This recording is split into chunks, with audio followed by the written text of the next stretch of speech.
यः अग्नि जिह्वा मनवः सूरचक्षसो विषवे नो देवा अवसागमन्निः भद्रं कर्णेभिः शृणुयाम देवा भद्रं पश्येमाक्षभिर्जजतराः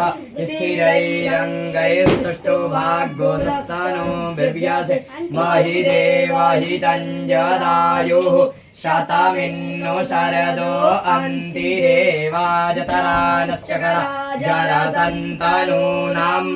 पुतरासो जतरा पितरो भवन्ति मानो मधियारीरिकतायुर्गन्तोः आदित्यौरादितिरन्तरिक्षमदितिर्माता स पिता स पुतरः विषवे देवा आदितिः पञ्चजना आदितिर्जातमदितिर्जनितवं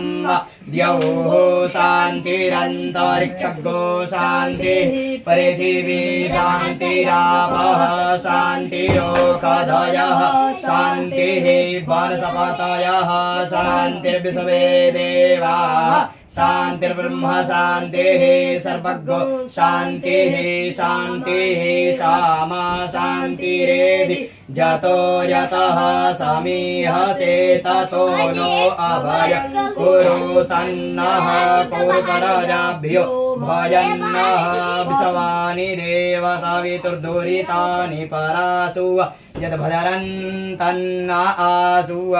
हरि ओम् श्रीमन्महागणाधिपतये नमः लक्ष्मीनारायणाभ्यां नमः उमामहेश्वराभ्यां नमः वाणीहिरण्यगर्भाभ्यां नमः शचिपुरन्दराभ्यां नमः माता पितृचरणकमलेभ्यो नमः इष्टदेवताभ्यो नमः कुलदेवताभ्यो नमः ग्रामदेवताभ्यो नमः स्थान देवताभ्यो नमः श्री गुरुचरणकमलेभ्यो नमः सर्वेभ्यो देवेभ्यो नमः सर्वेभ्यो ब्राह्मणेभ्यो नमः सर्वेभ्यो तीर्थेभ्यो नमः।